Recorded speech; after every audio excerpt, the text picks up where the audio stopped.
Welcome back, ladies and gentlemen. We are looking at lesson 2.2, day 3, assessing a regression line and correlation wisdom.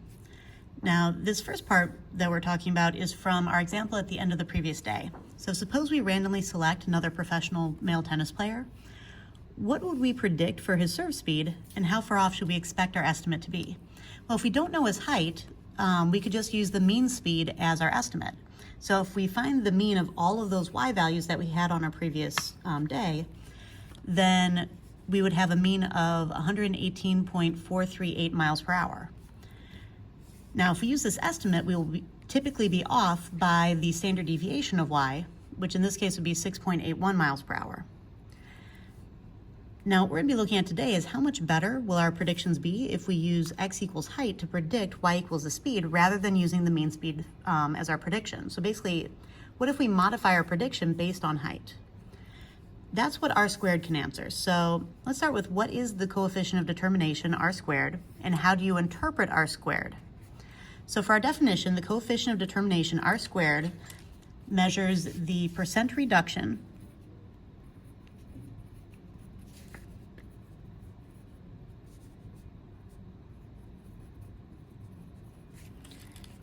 in the sum of the squared residuals when using the least squares regression line to make predictions rather than the mean value of y. In other words, r squared measures the percent of the variability in the response variable that's accounted for by the least squares regression line. Now, this is a sentence frame that we can use for our interpretation. Whatever we calculate as r squared, take it times 100, and that percent of the variability in whatever our y variable is accounted for by the least squares regression line with x equals whatever our explanatory variable was. Now, what does this all mean? Well, we can compare the sum of the squared residuals from the horizontal mean line to the sum of the squared residuals from the least squares regression line. So if we use the line y equals 118.438 to make the predictions, the sum of the squared residuals is 695.9. If we use the line y hat equals 12.05 plus 1.41x to make the predictions, then the sum of our squared residuals is 497.2. Right, now, if we subtract these, that is the difference between the sum of our squared residuals, and divide by the original sum of the squared residuals from the mean of y line, and that gives us 0.29 equal to r squared. Now, the sum of the squared residuals is 29% smaller when using the least squares regression line with x equals height to predict speed, compared to just when using the horizontal line for the mean speed as the prediction. So in other words, 29% of the variability in speed can be explained or accounted for by the least squares regression line with x equals height. Now, how is r squared related to r? We use the same letter because r squared is literally the correlation squared. So if you're given r squared, you can use the square root to find the correlation, and then you adjust its sign based on the direction of the relationship that you observe in the graph. R squared measures how well the least square regression line models the data, so how much scatter there is from the least squares regression line, and r squared is on a standard scale, so bigger is better. Now, something to note, calculations do not address form. You still need a graph in order to determine the form of a data set. Now, let's take a look at our next page. All right, so which of the following has the highest correlation? All right, so we have all four of these graphs, and the interesting part of this is that although all four of them look very different, they all have the same correlation. They all have the same least square regression lines also, so the moral of the story is to plot the data before doing the calculations.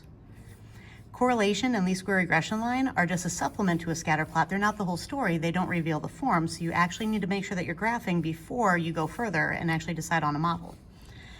Now, when associations are nonlinear, what can we do to model them? Well, we can try other types of equations. And let's take a look at that in example 1. So listed below are the asking prices for some used Toyota Corollas that were advertised in the newspaper Classifieds on October 1st, 2006. So these were the model years of the cars, this is the age of the vehicle, and then the asking price. So I have a scatter plot over here. Now this one looks like it could potentially be linear.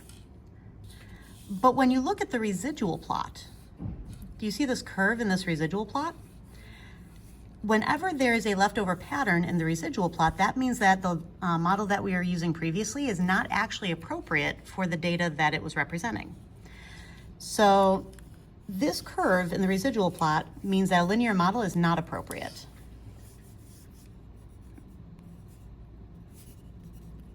So no, a linear model is not appropriate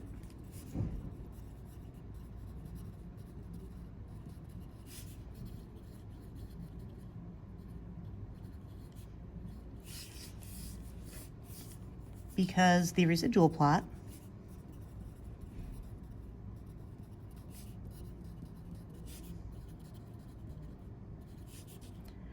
shows an obvious pattern.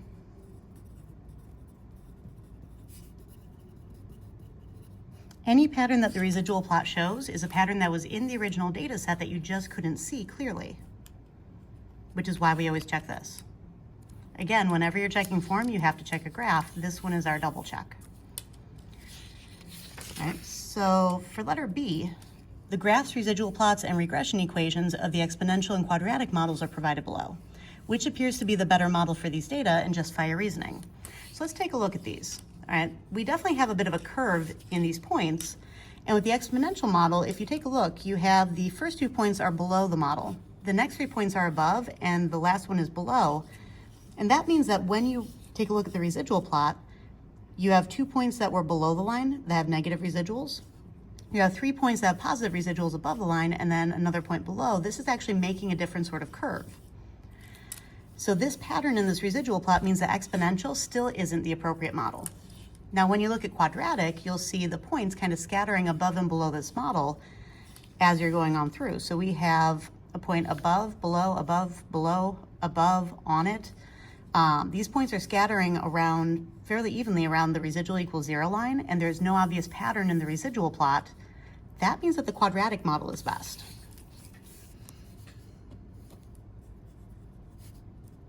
So the residual plot, let me fix my writing here. So the residual plot for the quadratic model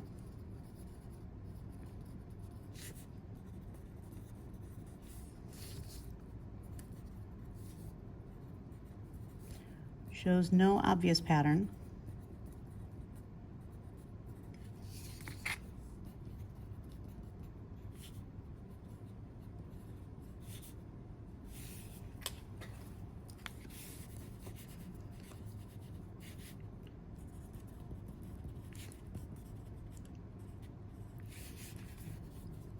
while the residual plot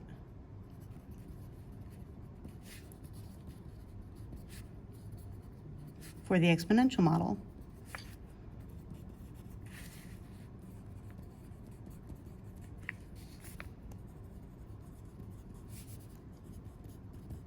still shows a curved pattern.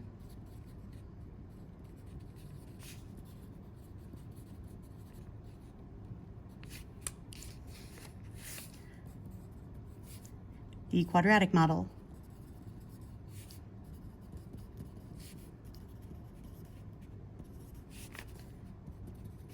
is more appropriate.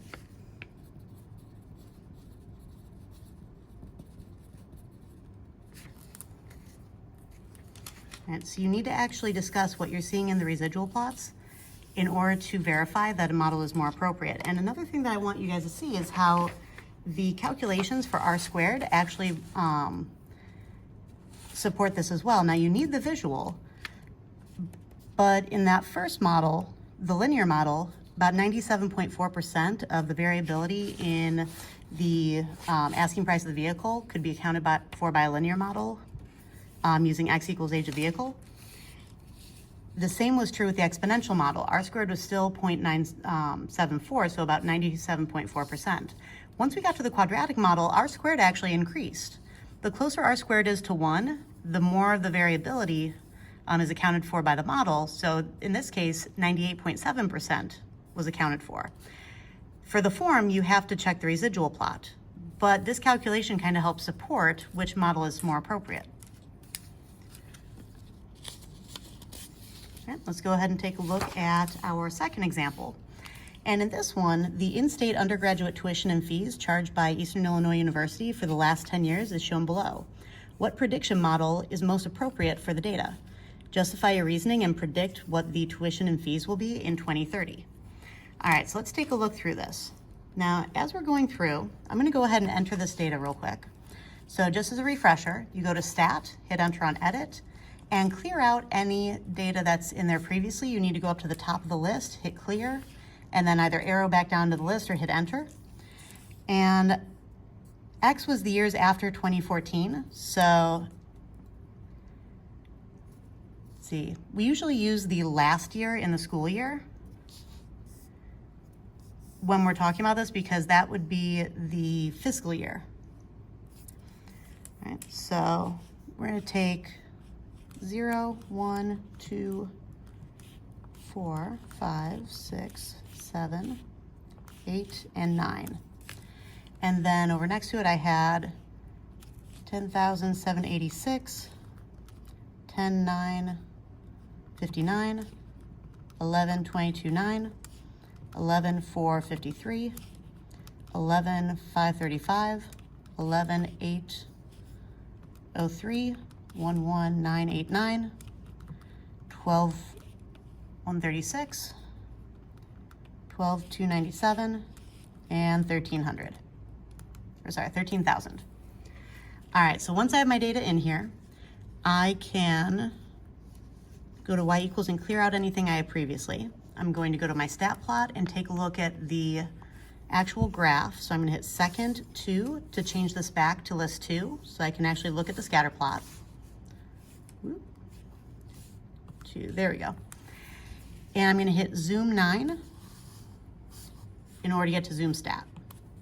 All right, so this is what my graph generally looks like, and you can see that it matches what I have on the paper. Now for a linear model, we would need to calculate the linear regression equations. So back to stat and over to calculate. Option 4 takes you through the linear regression. And I need to store my regression equation in Y1. To do that efficiently, hit alpha and then trace to get to function menu 4, very first option, and go down to calculate. So I have my slope, which is shown right here, my y-intercept value, which is pretty close, and then my r squared and my r value. Now if I hit the graph, I can actually see that line cutting through this. And then if I want to look at this residual plot, because I do see some curving happening around this line, let's see if it's severe enough to warrant a different model. So second, y equals to get to your stat plot and change list 2 for the y list into the residuals list. To do that, hit second stat to get to list and go down to resid. All right, hit zoom 9 again and you can see this residual plot. Now there does seem to actually be some sort of curve happening in this residual plot. So once you've established that a linear model is not appropriate, let's try the quadratic model. And I'm going to leave the residual plot up on this so that we can just go straight to it from the previous model. So I'm going to hit stat, calc, go down to quadratic. I still need to store my regression equation. So alpha trace to get to this function menu, select that first option, calculate. Now my r squared is a little bit higher than it was previously, but hit zoom 9 and you can see that this still actually shows a bit of a pattern.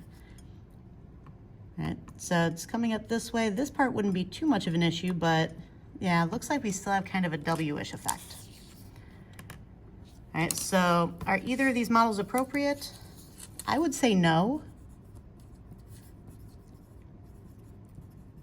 because the residual plots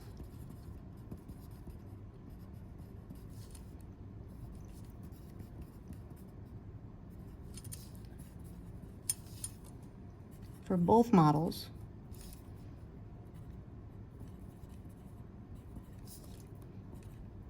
show a pattern.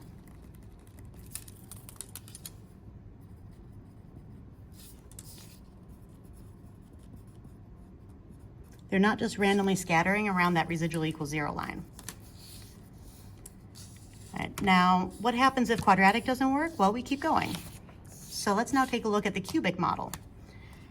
And for what I had right here, I would need to go back to Stat, Calculate, and do my cubic regression. I'm again going to store my equation in Y1, hit Calculate, and that's how I was getting all of this. Right. Now, when you look at the scatter plot, this is what I would see if I actually went back to list 2 as my Y list for my scatter plot. And my residual plot, when I hit zoom 9, now looks like this, as you can see from my calculator. Right. Now, this residual plot is evenly scattering above and below this residual equals 0 line. I don't really see a pattern anymore like I did previously. Right. This was kind of showing me a bit more of a pattern. This one's pretty darn scattered. And if you look at your regression equation, right, the calculator gives you the form of the equation. The A, B, C, and D basically tell you what your coefficients are in front of each of these terms. And so I just rounded to 2 decimal places because this is dealing with money. So I had y hat equals 4.41, the 5 rounded the 0 up to a 1, times x cubed. And then this was negative, so it became minus 51. This would round this up to a 10, so it's actually 0.20 approximately, times x squared. This one's positive, so plus 344.98 times x. And then plus my d coefficient, which is 10,733.28 approximately. All right, so this would be my regression equation. Now, the cubic model is the most appropriate because the residual plot shows no obvious pattern and the r-squared value is the closest to one of the 3 models. That r-squared value kept getting larger as we kept going along, which meant that more of a higher percent of the variability in our prediction for y, or higher percent of the variability in our y values can be accounted for by the cubic model than any of the other models. Now, the r-squared interpretation. That's what I was just talking about. So 98.4% of the variability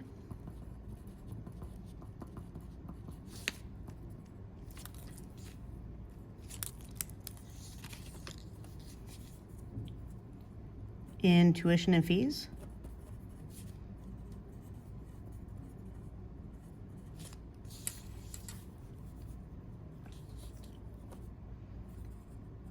can be accounted for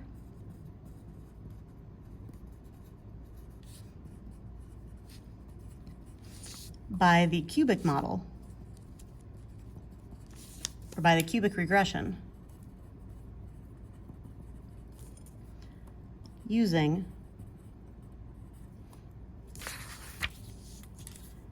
x equals years after 2014. Now, because I adjusted my original table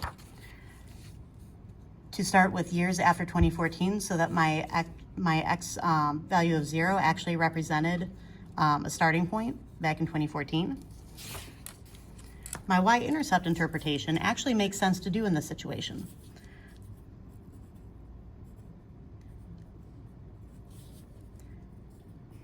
The predicted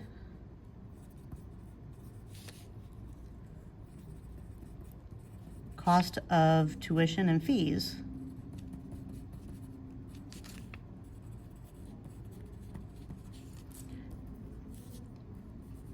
in 2014, because that was my 0 years after 2014. So in 2014,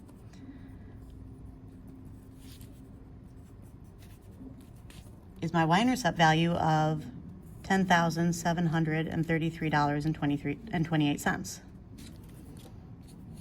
So you kind of translate what your 0 year is back into the actual year that it would have represented. Now, if I want to predict the tuition in 2030, then I need to figure out what my x value is going to be. So x was years after 2014. So if I take 2030 minus 2014, that gives me 6. Actually, gives me 16. So this represents my x value. And I would put that x value into my equation. So 4.41 times 16 to the third minus 51.2 times 16 to the second plus 344.98 times 16 plus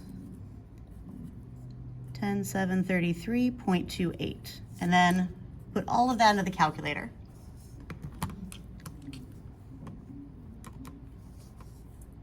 So 4.41 times 16 to the third minus 51.2 times 16 to the second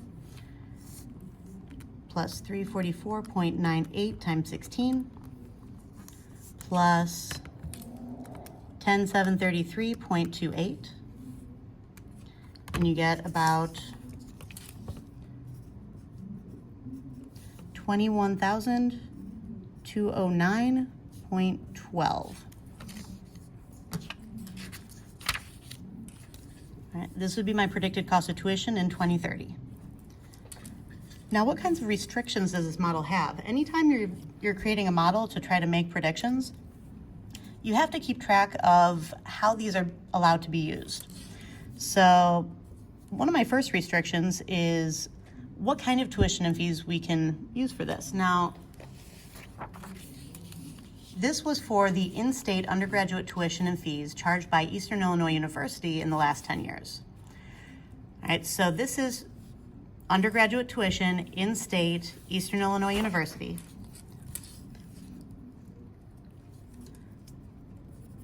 So the model can only be used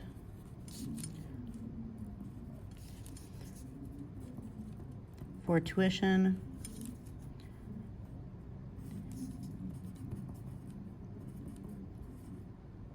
at Eastern Illinois University.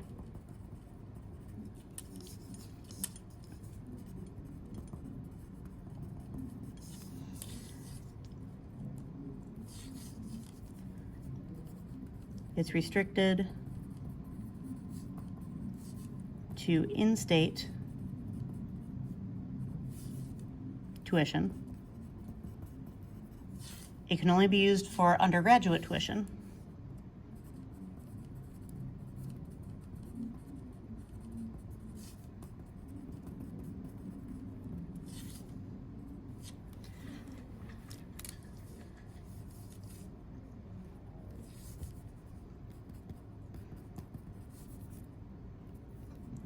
Is most accurate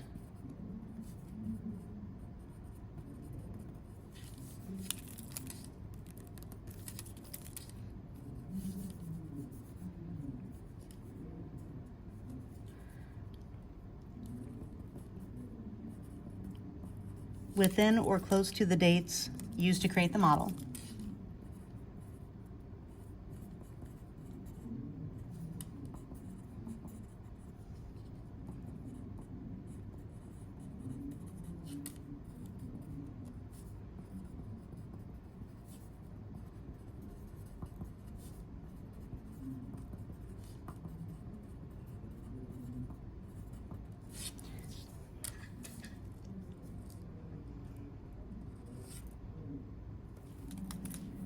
All right, so it can only be used for this university. It's restricted to in-state tuition, undergraduate tuition.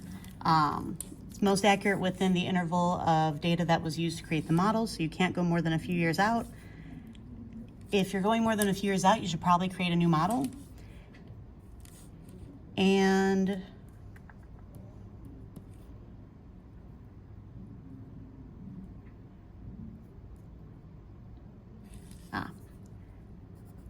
this is also restricted to full-time students.